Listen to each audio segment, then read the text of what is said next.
Hello sa mga Libra. Kung kayo ay Libra, this is for you. Ngayon ay February 22, 2025. At 222. Okay? Balance. Balance is here and partnership. Okay, Libra? Tingnan natin ang dalawang message dito na connected sa inyong buhay. Maging ito man na inyong pamilya or inyong kakoneksyon o karelasyon. Okay? Maaaring sitwasyon nyo today o sa kasalukuyan. Libra, February 22, 2025. Sa mga Libra, okay? Tingnan natin. Maaaring sitwasyon nyo to, guys.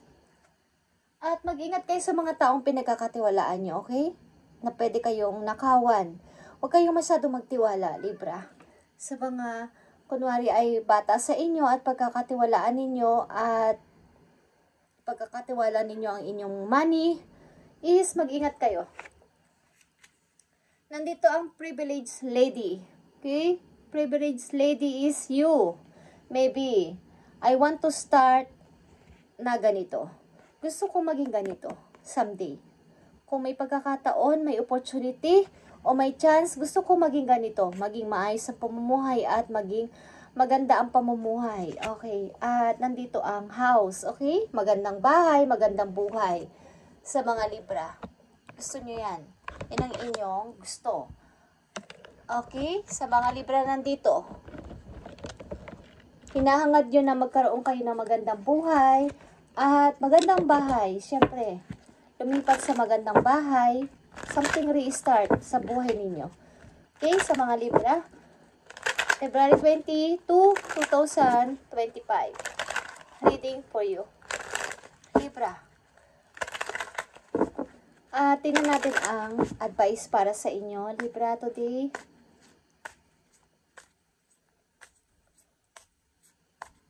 Para sa mga Libra. Tingnan natin ang advice for you. Ito man ay para sa inyong sarili, kalusugan, o sa inyo mismong sitwasyon. At nandito ang God is your source. Okay? Everything you need is supplied by the infinite source of God. And your faith opens the doorway to receive in God.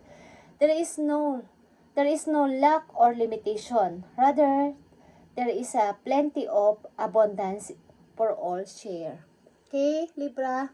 Kung ito ay inyong ma-appreciate, ay sinasabi dito na lahat ng inyong na-meet o nare-receive o marireceive pa lang ay galing kay God. Lahat yan ay galing kay God sapagkat binibigyan kayo ng ganito ni God sapagkat ang inyong pananampalataya ay sobra-sobra para kay God. Lahat ng inyong, kumbaga, yung doorway is mag-o-open para sa isang opportunity para sa iyo. At ito ay lahat ay about sa inyong money. Okay? At kailangan ito ay inyong i-share. Kung gusto niyo i-share sa kapwa ninyo. Kung kayo ay makaka-receive o nakaka-receive na ng money o na mga unexpected na biyaya mula kay God na parang hindi nyo naman pinaghirapan o hindi nyo naman pinagtrabahuhan, bakit nakaka-receive ako ng ganitong blessing is galing kay God ito. So, need ko tong i-share man lang. Kahit ilang sentimo o ilang percent sa inyong mga nare-receive na money is kailangan kayo mamigay o magbigay na tulong sa iba. Lalo na sa inyong pamilya. Okay? So, ilan sa inyo nangangarap na magkaroon ng magandang buhay, magandang bahay sa mga Libra na nandito sa reading. At yan, nandito ang Emperor, guys. Nagpapakita ang Emperor. Is sa Aries energy. Is here. Kung kayo ay dealing sa Aries, is meron dito isang person na King of the Kings. Okay? Siya yung King of the Kings na parang fatherhood figure. Na naghihintay. Inihintay nyo ang desisyon niya about sa lahat ng bagay. Parang siya ang nasusunod sa lahat ng inyong pagdidesisyonan, but tinuturing nyo siyang isang parang pinuno. Okay? Parang nasa kanya na kasi lahat. Parang gusto nyong sumunod sa kanya. Kaya niya lahat ng bagay kasi. Ang tao na to, okay, parang kahit anong mangyari, kaya kayong suportahan, ipagtanggol ng person na to.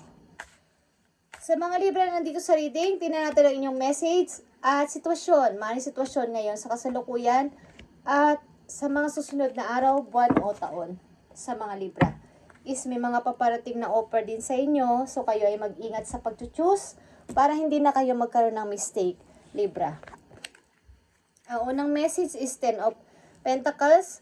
Long term ito na kontrata mula sa trabaho or sa pag-ibig. Libra. Yeah. Speaking of pag-ibig is long term na offer galing sa isang person na ito ay inyong minamanifest at inyong gusto talaga. Kumbaga, binabasbasan kayo ng inyong mga angel na ito ang inyong happiness. Ang person na to. At magbubunga ito ng napakaganda, 7 of Pentacles para sa inyong future. At ito yung pinili mo o ikaw ang pinili ng person na to. Okay, Libra? Napakadali lang na mensahe for you. Is nagbabadya ang napakagandang opportunity for you. Mamumuhay ka pa ng prinsesa o prinsipe, okay? Sa lugar na to. Titira ka sa magandang bahay at 8 of Cups is here. May dapat kang talikuran lang, yun lang yun. May dapat kang alisan, may dapat kang talikuran sapagkat mamumuhay ka ng maayos kapag itong tao na itong yung pinili. Okay? Makinig ka kung gusto mo sapagkat ito ay totoo. Tingnan natin, Libra, ang inyong message today na naaayon dito sa sitwasyon na to. Sa mga naunang message is sa mga Libra na nandito sa reading, may malaking offer na magbabadya sa inyong buhay na magpapaganda ng inyong buhay sa future. So, maging practical kayo sa inyong pagpili at huwag nang panatilihin ang inyong, yung bagay, yung emosyon na, alam nyo ba yung kasabihan ng mga taong nabigo at iniwan at sinaktan na makakain mo ba ang salitang I love you? Okay, alam nyo ang ibig ko sabihin. So, this time, maging practical kayo sa inyong pipiliin sapagkat may nagtapos sa relasyon dito, sa inyong buhay, at sa susunod yung pag-ibig, maging practical kayo at huwag yun na mo na isali ang inyong, kumbaga, isip papunta sa puso. Dati kasi ang sinusunod nyo ay puso papunta sa isip. Kaya kayo ay naging mahirap sa buhay at naging hindi maganda ang pamumuhay. At nauwi lang din sa lahat kahit pinili nyo pa ang puso.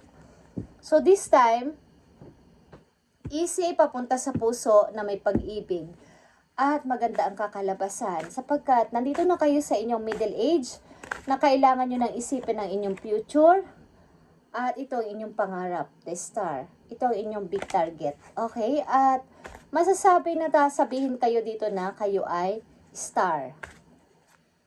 Okay, Libra, sa mga Libra na dito sa reading, tingnan natin ang inyong message. Pag ako ay nagbabasa, guys, ito ay piling-pili lang na mga energy. Depende yan sa inyo kung ito ay para sa inyo na sitwasyon sapagkat ito ay general reading. Kung hindi ito para sa inyo at hindi yun nararamdaman sa inyong puso, hindi ito para sa inyo. Maaring sa isang reading o sa ibang mga reading ng mga ibang readers na hindi ko naman mga alam. Okay? So, kung hindi ito para sa inyo, wag na lang kayo mag-comment ng kung anong bagay sapagkat hindi ito para sa inyo. Nakikita nyo ang dasan. Ito ay inyong happiness. Magsashine kayo dito, Libra. Promise. Sa mga Libra nandito sa reading, promise. Nakikita nyo ang The Chariot. Mamili na kayo sa bagong mundo ninyo at practical decision. Okay, guys? Ito ay inyong victory. At the moon is here, is reverse. Ibig sabihin, huwag nyo na pansinin ang mga tao na to na, Hoy Libra, ano nang ginagawa mo sa buhay mo? Hindi mo kami pinapansin. Is reverse is, ignore it. Okay? Knight of Sword is here, guys. Ipagpatuloy mo to at magpatuloy ka bagamat ikaw ay nagdadalang isip. Ipagpatuloy mo to. is a practical decision, Libra, sa iyong pag-ibig na to. At magiging maganda ang iyong pamumuhay hanggang sa iyong future, sa inyong pagtanda, I mean. Sa mga nakaraan kasi yung taon-taon sa buhay, namili naman kayo na with heart. At kahit naman pag-ibig lang, Lord, kahit walang yaman is okay lang ako. Basta happy kami at forever kami magkasama. Pero nauwi lang din sa lahat. Sa wala ang lahat at nag-end lang din sa nasaktan kayo at sinaktan. So, this time, pag may nag-offer sa inyo, maging practical na kayo like King of Sword. Huwag niyo nang pansin ang mga umugulong mga tao sa inyo sapagkat ang mga tao na yan, guys, hindi kayo matutulungan yan sa inyong future. Pag kayo wala nang maisaing at wala na kayong money, hindi kayo matutulungan ng mga taong iyan at tatawanan lang kayo. So, ang isipin nyo this time, sa mga Libra nandito ay be practical at piliin ang may money na tao at may pag-ibig din kayo. Yun yun, guys. At yung kayo ay may freedom na magawang inyong desire, ang inyong passion sa buhay at maging masaya sa future ninyo, sa inyong pagtanda. Okay. Para sa mga Libra nandito sa reading, ibigay mo ang tamang message sa kanila para magkaroon sila ng idea sa kanilang gagawin sa masusunod na araw o buwan o taon. Ano ba ang mga nagpagulo sa inyo dati? Nakikita nyo to? Kakulangan sa money. Halos pagsarang kayo ng mga tao ng pituan, hindi kayo makahingi ng paper, humingi man kayo, may mga pasalitang hindi nyo inaasahan. At nakita nyo yan? Matuto kayo maging matigas sa buhay at mag-isip na pumunta sa ibang lugar, mag-explore nyo ang inyong sarili sa ibang lugar, mag-travel kung kinakailangan pag may chance, at talikuran na to. Itong mga nawala sa inyo, mga unexpected na nangyari na nakapagpamangha sa inyong buhay, is iwanan nyo na to, guys, at magsimula kayo. The Fool is here and the Chariot is here. Pumili sa tama at maging practical, huwag magpagulo sa mga tao, ano man yang nasa isip ninyo, maging kalma sa lahat ng oras. At iwan na mga tao nagpapagulo sa puso ninyo at gumawa ng mga bagong tao sa buhay ninyo. Makipagkilala sa lahat, okay, na mga taong nararapat lang sa inyong buhay. Okay, Libra.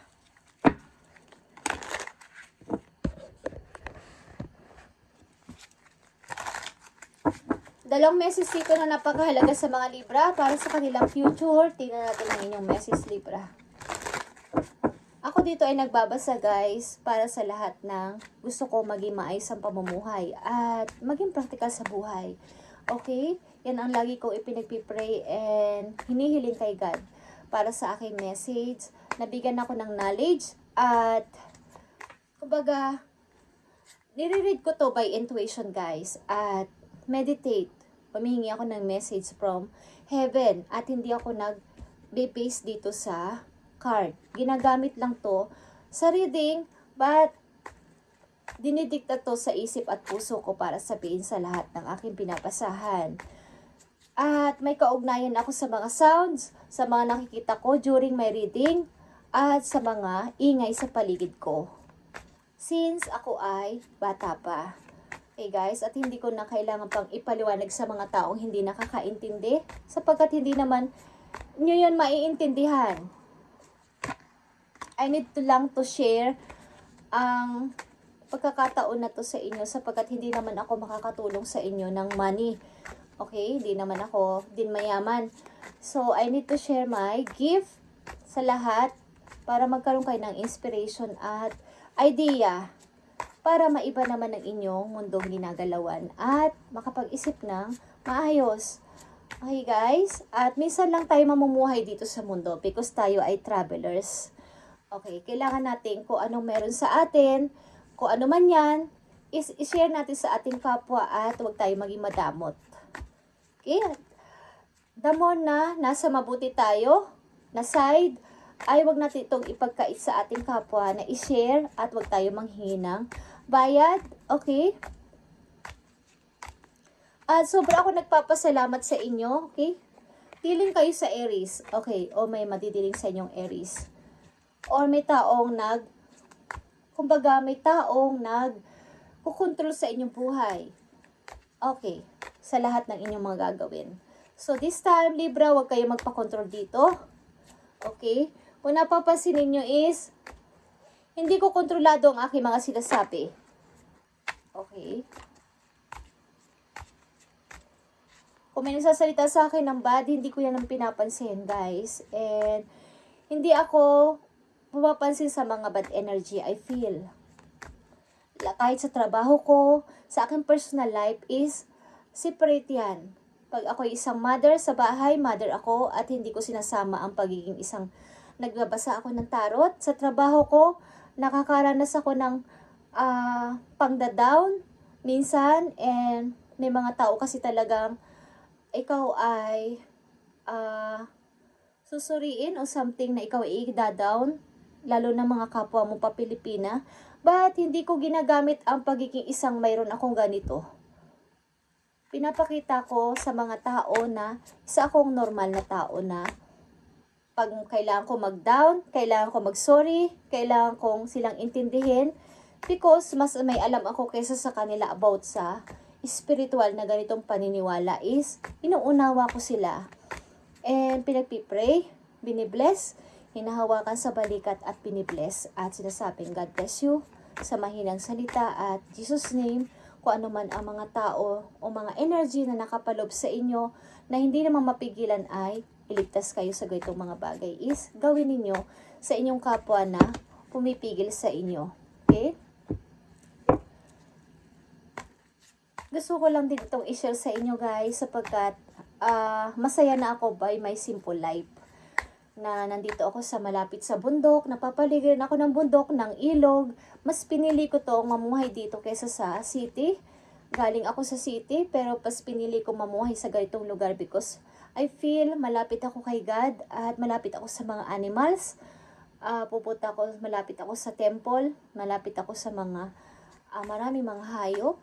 So, I feel na yung kapayapaan ng puso. Okay?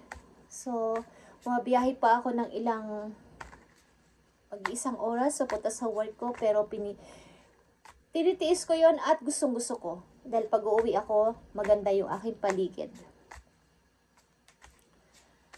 So, lahat yan ay kailangan nating pagbalabalansin sa ating buhay because lahat ay may reason, lahat ng ating naranasan sa ating buhay. Libra, okay? So, dito sa inyong reading ngayon, hindi ko alam kung ba't ko to sinasabi sa inyo. Hindi ko kontrolado ang mga sinasabi ko dito, guys. But, kailangan ninyo, simula sa araw na ito na marinig nyo ang message na to dito ay para sa inyo. Ma-realize nyo sa sarili ninyo na dati, ang dami kong pinagtiisan at naging para akong martir sa buhay. Parang ito na lang as masaya na ako pero hindi pa rin nangyari. Pero dumating ang chance to sa inyo at darating ang chance to sa inyo is huwag nyo nang paligtasin. At ito ay mararanasan nyo itong pagginhawa sa money, pag-ayos ng buhay, Libra, at tumira sa magandang bahay. At habang nangyayari ito o mangyari ito sa inyo, maging mababa kayong loob sa tao at huwag kayong magmalaki at patong pa rin ang paa nyo sa lupa. Okay? Huwag niyong kalimutan ng inyong pinanggalingan. Dalawang mahalagang message po, Libra. Kayo ay nakatakda dito pumunta ng ibang lugar at sa iba't ibang bansa. Kayo ay nakaranas na pagtaksilan at iwanan ng mga tao sa kabila ng inyong kahirapan at hindi kayo binibigyan ng tulong, ng help, lalo na kayo ay mahina at walang kapera-pera. Pinagsasarahan kayo ng pintuan. Okay, nakikita nyo itong Three of Wands and the Knight of Cups.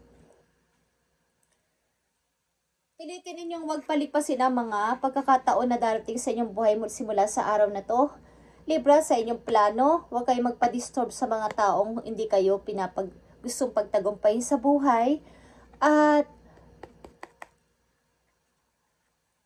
nang i-istorbo sa inyong mga hinihintay galing sa malayo. Okay, Libra? Thank you and God bless, Libra. At i-update na dito sa mga susunod na araw. May dalawa ditong 5 of Pentacles at kayo ay nahihirapan sa inyong money. At may nang iwan sa inyo tao dito kahit mahal na mahal ninyo. But huwag nyo na itong isipin. At kung may nanliligaw sa inyo, may nagugustong kayo sa malayong lugar at pinili kayo from a distance, huwag nyo na itong paligpasin, Libra. At i-accept nyo to At maging mababang loob pa rin, maging humble pa rin sa buhay kahit makaranas kayo ng magandang pamumuhay sa inyong future. Okay, Libra? Thank you and God bless sa inyong lahat, guys. At pagpalain kayo sa inyong mga gagawin sa buhay. At ito ang hiling ko palagi sa lahat ng aking binabasahan na signs dito. At pagpalain kayo ni God. Thank you and God bless.